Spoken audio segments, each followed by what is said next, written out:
बहुत समय पहले की बात है। एक हरे भरे खेत में एक छोटी सी मुर्गी अपने 3 दोस्तों बिल्ली, कुत्ता और बकरी के साथ रहती थी। चारों एक ही घर में रहते थे, लेकिन उनमें सबसे मेहनती थी मुर्गी। बाकी सब थोड़े आलसी थे। एक दिन मुर्गी को खेत में चलते चलते गेहूं के कुछ दाने मिले। मुर्गी ने कहा, अरे, ये तो गेहूं के दाने हैं। अगर इन्हें बोया जाए तो इससे अनाज उगेगा। कौन मेरी मदद करेगा खेत तैयार करने में? बिल्ली बोली, मुझे तो अभी नींद आ रही है, बाद में देखेंगे। कुत्ता बोला, अभी तो मेरी छुट्टी है, मैं आराम करूंगा। बकरी बोली, मुझे घास चढ़ने जाना है।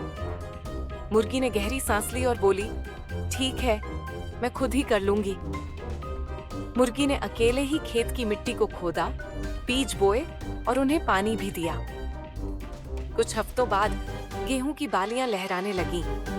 मुर्गी बहुत खुश हुई और बोली, अब फसल काटने का समय है, कौन मेरी मदद करेगा? बिल्ली बोली, मेरे पंजों में तो दर्द है। कुत्ता बोला, मुझे अपनी झपकी पूरी करनी है। बकरी बोली, अभी तो मेरी टहलने की बारी है। मुर्गी ने फिर कहा, ठीक है, मैं खुद ही काट लूंगी। उसने मेहनत से फसल काटी, गेहूं को पीसा और आटा तैयार किया। अब मुर्गी बोली, अब मैं इस आटे से ताजा रोटियां बनाऊंगी, कोई मदद करेगा क्या?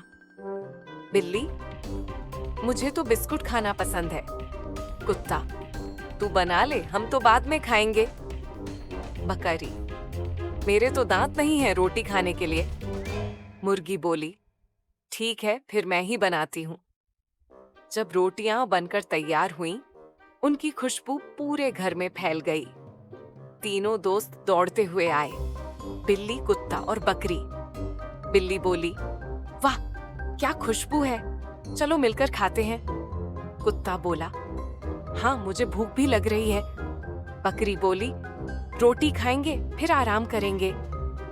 पर मुर्गी ने सिर हिलाया और बोली, जब बीज बोने का समय था तुमने मदद नहीं की। जब खेत जोतना था तब भी तुम सोते रहे। फसल काटने में भी मदद नहीं की और रोटियां बनाने में भी नहीं।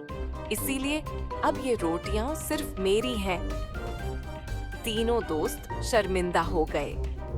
मुर्गी ने कहा, मैं तुम्हें रोटियां नहीं दे सकती, पर मैं तुम्हें एक सबक जरूर देना चाहती हूँ। मेहनत करने वालों को ही फल मिलता है।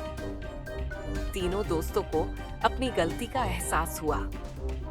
उन्होंने मुर्गी से माफी मांगी और वादा किया कि अब वे भी मेहनत करेंगे। अगले दिन से सबने मिलकर काम करना शुरू कर दिया। खेत की सफाई, बीज बोना, पानी देना, सब मिलजुल कर करते। और फिर जब अगली बार रोटियां बनी तो सबने मिलकर खाई, मेहनत के साथ, प्यार के साथ। सीख, मॉरल ऑफ द स्टोरी, जो मेहनत करता है वही फल पाता है। आलसीपन से कुछ नहीं मिलता, लेकिन मिलजुल कर काम करने से जीवन आसान और मजेदार बनता है।